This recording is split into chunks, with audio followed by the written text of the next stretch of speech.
You're so cute, Georgina. Thank you, Teddy. Yes, and your curly hair is so lovely. Thank you, Barbie. Mom, Dad, she's talking to her stuff again. My brother never understood anything, and he was so annoying. But they're talking back. Can't you hear them? Oh my gosh, you're such a weirdo. Mom! I was only about 5 years old, and for a while, I didn't know that I was the only one who could speak to objects. My parents were worried at first, but then they decided that I was probably going through some weird kind of phase. But I wasn't. In fact, I thought that all the kids could do it. Well, it wasn't like I started the conversations. They were the ones who started talking to me. It wasn't just my Teddy and my Barbie. Chairs, bottles, books, walls, trees, almost everything spoke to me. I watched Beauty and the Beast once, and when I saw the talking cup, clock, and candle, I thought that maybe I was normal. But what was wrong with my brother? And my parents? Were they just pretending that they couldn't hear them too? Regardless, I was Georgina, the girl who could talk to anything. Keep watching to see how this eventually made my life turn crazy. One day, I decided to ask my best friend at school if the same thing was happening to her. Don't do it. She'll laugh. She won't understand. Just be quiet. Peppy, do things talk to you? What do you mean? Like, things without mouths. Like your toys, walls, and even this chair. Did you hear what it just told me?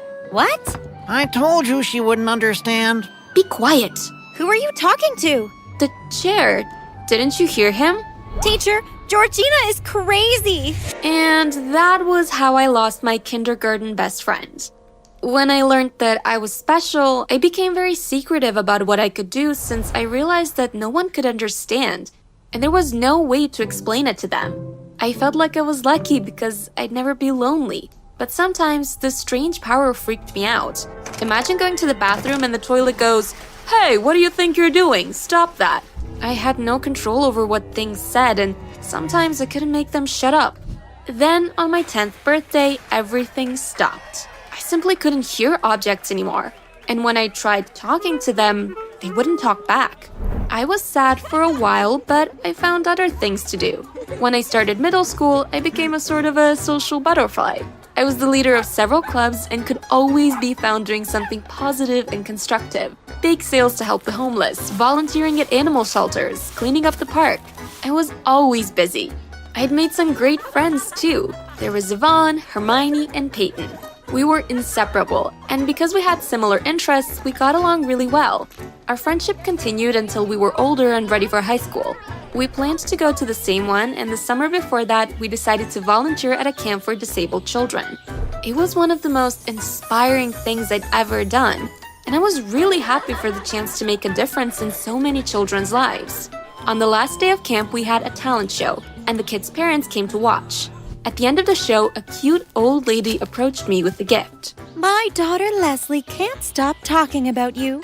She said that you were one of the best mentors at the camp and that she can't wait to come back next year. You will be volunteering again next year, right? Yeah, sure. I'm so happy she had a great time. Well, here, I brought you a gift. Don't open it until you get home. She winked and then walked away. I put the present in my suitcase and forgot all about it until later when I was unpacking at home. I took it out and put it on my bed.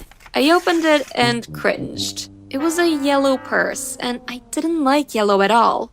Ew. Where am I gonna go with this? It's hideous. Rude.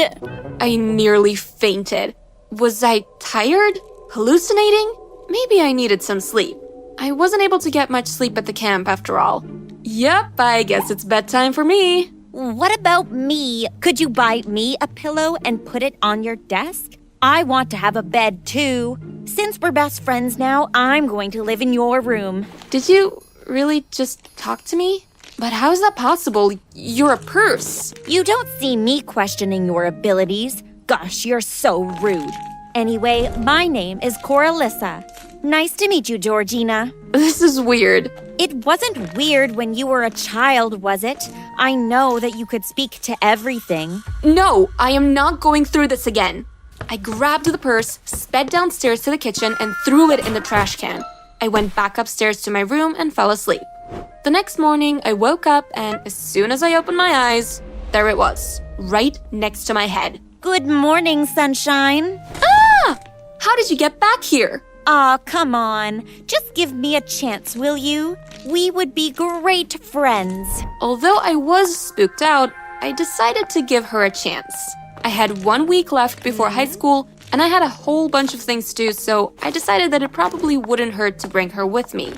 She was okay that week, but she told me she wanted to come to school with me the next week. I can give you advice about making new friends and stuff like that. I don't need advice, and I already have friends. I took Coralissa to school with me anyway. Hey, Georgina. We're in high school, girl. I can't believe it. Hey, why do you have that huge yellow purse and a backpack? Well, I just had so many things to carry. Can't you get, like, a black one? That yellow is awful. I know, but it's all I have. Cool. Let's find our English class. I went to class with Hermione and figured we'd meet Yvonne and Peyton in the class. Our new English teacher seemed really nice, but midway into her explanation of the syllabus, Coralissa started being annoying. Boring. Be quiet. I should have stayed at home. Stop talking. Young lady, who are you talking to? No one. Sorry, Miss Jones. After class, my friends were looking at me funny, and I was so tempted to throw Coralissa into the trash again. Sorry, friend. I'll make it up to you. It was lunchtime. See that girl sitting over there all alone? Her name is Catherine, and she likes pandas. But she has no friends. Why don't you go sit next to her and talk to her? But I already have friends. Yes, and she doesn't, so be nice. I told my friends I'd be back, and I listened to my purse. Hi, Catherine. My name is Georgina. Is it your first day here? Hi. Yes, it is. But I don't know anyone here. Aw, I'll be your friend. Do you like pandas? I love them. Why don't you come sit over here with me and my friends? Okay. I brought Catherine to our table and introduced her to my friends, and she fit in perfectly. When I got home that afternoon, I was exhausted. If you've been to high school already, you'd know that the first day is tiring as hell. But I was happy with my purse because at least she helped me do a good thing. And it seemed like she wanted to continue the next day too. I was walking through the hallway near the lockers when... Georgie! Don't call me that. Look at that cute guy over there. Go talk to him. No, I don't ever just want to go up to guys and make conversations. That's nuts. And I'm shy. You shy, please. Hurry, do it. I don't know why, but I listened. Hi, my name is Georgina, and I'm new here. What about you? Hi, cutie. I'm a sophomore. I can show you around if you want. Sure. He told me that his name was Elliot, and the more he spoke, the more I realized that he was definitely my type. Plus, he was cute. Like, really cute. He took me out the next weekend, and I decided that I just couldn't get enough of him. I wanted to be around him all the time, and before I knew it, my friends were teasing me about having a boyfriend. Although, we never really made it official. So, I guess you're thinking that my talking purse was pretty useful, huh? Well, she was, until she wasn't. I noticed that she was starting to change one Saturday morning when I was walking to the park to see Elliot. There was a little old lady trying to cross the road, and my first instinct is always to help. I started walking over to her to help when... Don't help that old lady. What? Why? I don't like her face. Listen to me or else. Or else what? Coralissa didn't tell me what the consequences were, but I thought that I should probably listen so she wouldn't kill me in my sleep or something. I didn't help the old lady, and she was nearly hit by a bus. But she was okay, thankfully. A few days later, I was in the grocery store with my parents. Look at all that chocolate. You're a purse. Why do you care? Steal one. No, I've never stolen anything in my life. Hurry up. Do it. I took a chocolate bar and I hid it in the sleeve of my hoodie. Darling, are you okay? Who are you talking to? My mom asked. Then my little sister started laughing. I don't like that little girl. Why? She's laughing at you. When you guys get back home, I want you to feed her goldfish to the cat. No, that's awful. What's awful, dear? Nothing, Mom. You're so weird. See what I mean? When we got home, I waited until everyone was distracted, somewhere doing something.